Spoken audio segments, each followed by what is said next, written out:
Happy holidays, everyone. I'm Agent Ghost, and welcome to the Archives. And I just have to ask, do you like things that are easy?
Welcome back.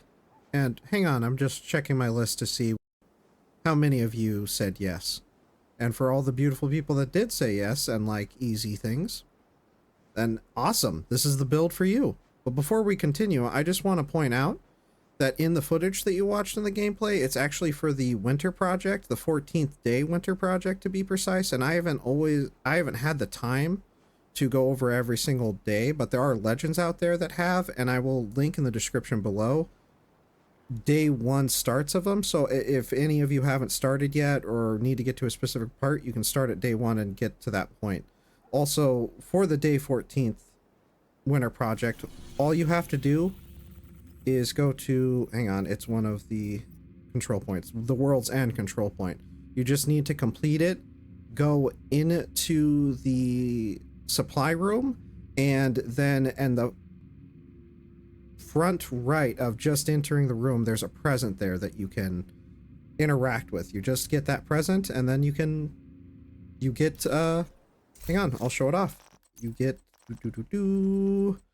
the festive delivery backpack. It's the named variant backpack, and you can only get it during this holiday season. You can also farm for it at the loot goblin once you have the backpack as well to get other variants. All right, now let's move on to the rest of the video. Everyone take care. We'll get to the build breakdown in just a sec, but I just want to state that I wanted to put this easy tank armor regen build together just because I wanted to put their other variants using exotics or Dark Zone exclusives. But I kept thinking, like, what if people don't have, like, for example, the Memento backpack or the Catharsis mask or things like that? Like, so I just wanted to put this build together, and I put the time together to do so that way anyone that's returning or new or even hasn't tried out this playstyle and just wants to dabble in it, you can achieve this build very easily. You know, it's still a looter shooter, so there's some luck involved, but these are all things that can be achieved just in a matter of time in Countdown, and I tried to make it as easy to get all these things as possible while still getting awesome results. So on to the rest of the build. Starting things off with the specialization. I'm using the Technician specialization for the one skill tier we get, as well as the Artificer Hive, which we'll go over in just a sec, or later on in the video, as well as the Linked Laser Pointer, which we'll break that down in just a sec. But now we're moving on to the weapons, and I'm using, as you just saw, the King Breaker Assault Rifle.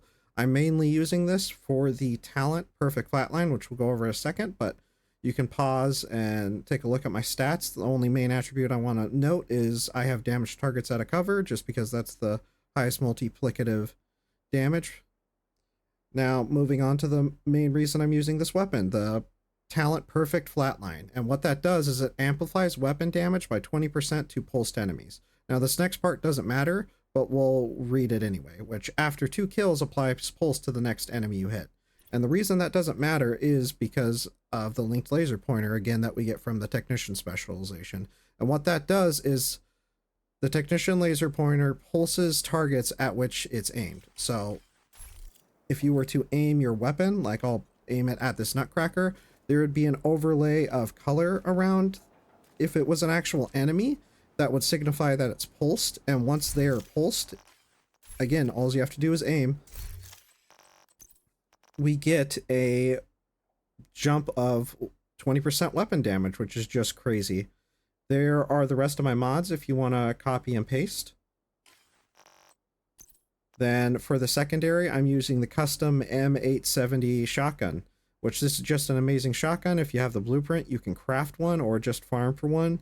I'm just using this just mainly as a strong secondary for when, if a full clip of my assault rifle, because again, this is a tank build, try to get the most damage we could, and it's good damage, but again, named enemies or high enemies, you don't get down in one clip. Most of the time, except for like big juggernauts that have Gatling guns, I just switch to the shotgun and finishes them off. Sometimes it takes all 5 shells, but it will finish them off just between that, and then I can reload and keep going about my business. It's just awesome. You can use other things like some people love to use, I have one right here, hang on, the Vector SP45 ACP, and there are the rolls if you want to pause and take a look, as well as you would want the talent Flatline. I have Optimist rolled in this one, but again, you would want Flatline. That's another alternative. I just like the shotgun because I already have the King Breaker as my fully automatic, but again, just make sure you're using Kingbreaker. The secondary doesn't really matter, and those are two examples. Also, keep in mind that the linked laser pointer only fits on certain weapon types that can house it. So those are two examples of weapons that can use the linked laser pointer. Moving on to the pistol, I'm using the Orbit. You can only get this from the Dark Zone, and it's the only thing I included that isn't like out of my list to not have.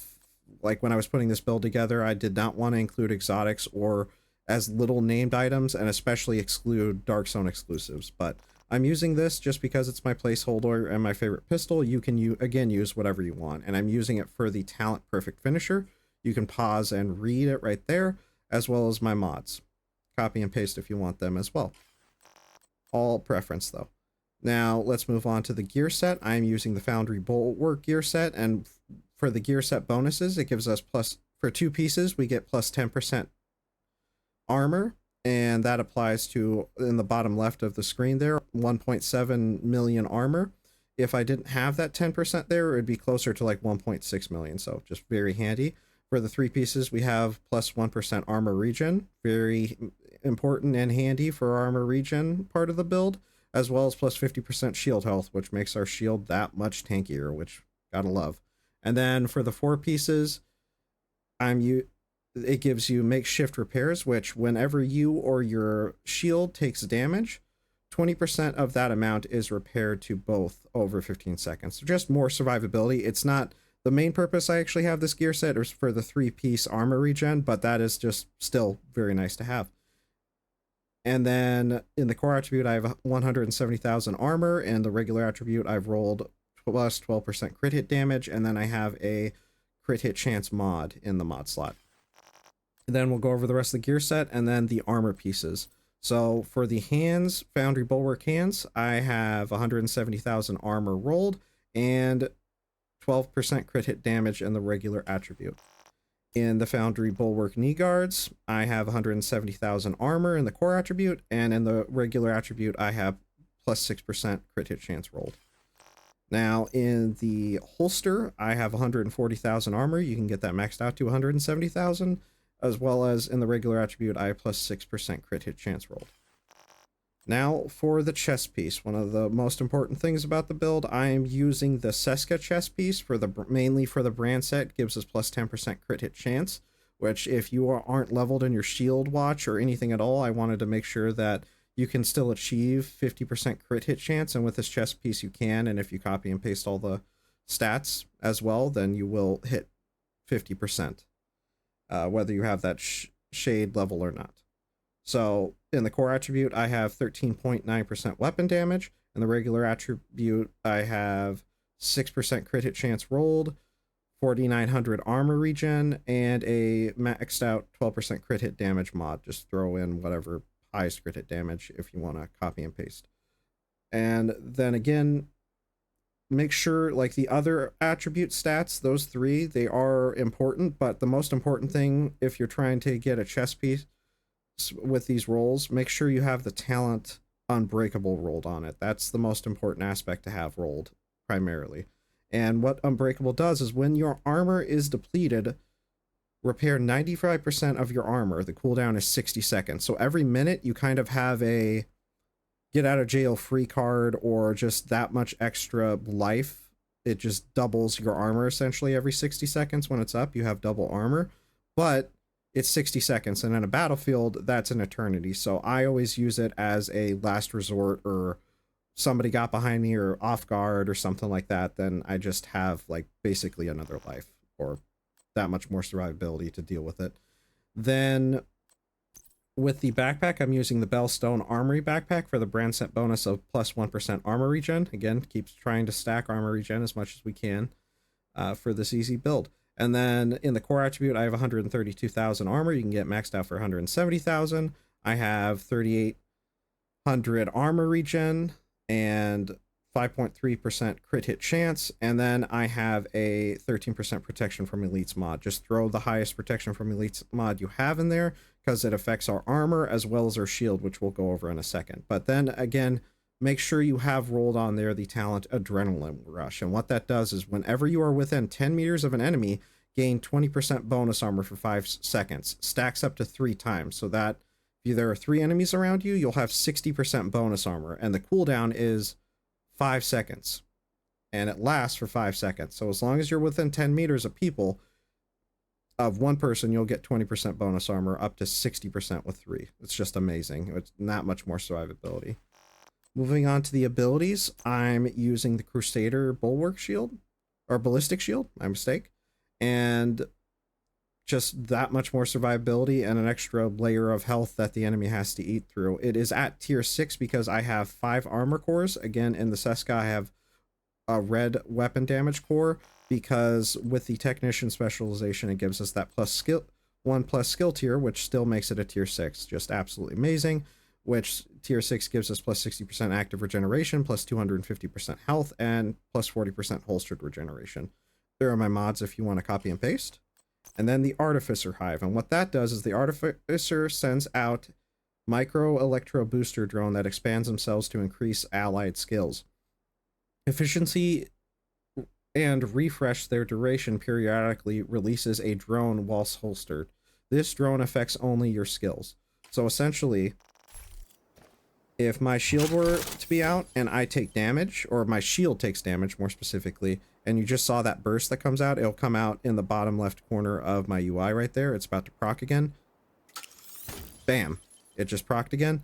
When that would happen, if my shield was damaged, it would regenerate a portion of its health, so it just makes it that much tankier. Now, if we have a lot of enemies in front of us, it will still eat away through our shield, even with the Artificer Hive. So use it as, like, you're tracking someone down and you're standing out and as a cover, but always make sure you have cover around you, especially if there's a lot of people in front of you, because it can still get broken if there's enough damage. And then, so there are the stats for the Artificer Hive, as well as the mods I have equipped. The Revive on Armor Repair does not really affect it. In fact, just as a friendly caution, any of these things really don't affect it, so I just have that in there. Doesn't super really matter. Then, now that we're done with that, let's move on to the stats, and then we can move on to the last gameplay. So, for the stats, I have 93,000 weapon damage for my Kingbreaker, 59.3% crit hit chance, 81% crit hit damage, 60% headshot damage, 21% health damage. Moving on to the offensive, I have 28.9% all weapon damage bonus, 30% assault rifle damage bonus, and 15% pistol damage bonus. We've already gone over the gear talents and gear set brands. So moving on to the defensive tree, I have 1.7 million armor, 43,000 armor regen. Again, we could, with exotics and everything, make that even higher, but it's supposed to be an easy build, so that's why we have this high of this point, which is still really nice, and 43,000 does add up to us getting our armor back when we're behind our shield or cover and things like that. 312,000 health. And yeah, that's pretty much the rest of the stat. 50% pulse resistance from Technician specialization. All right, that's the stats. We're going to move on to the gameplay, but I just want to say happy holidays again. Everyone stay safe and take care.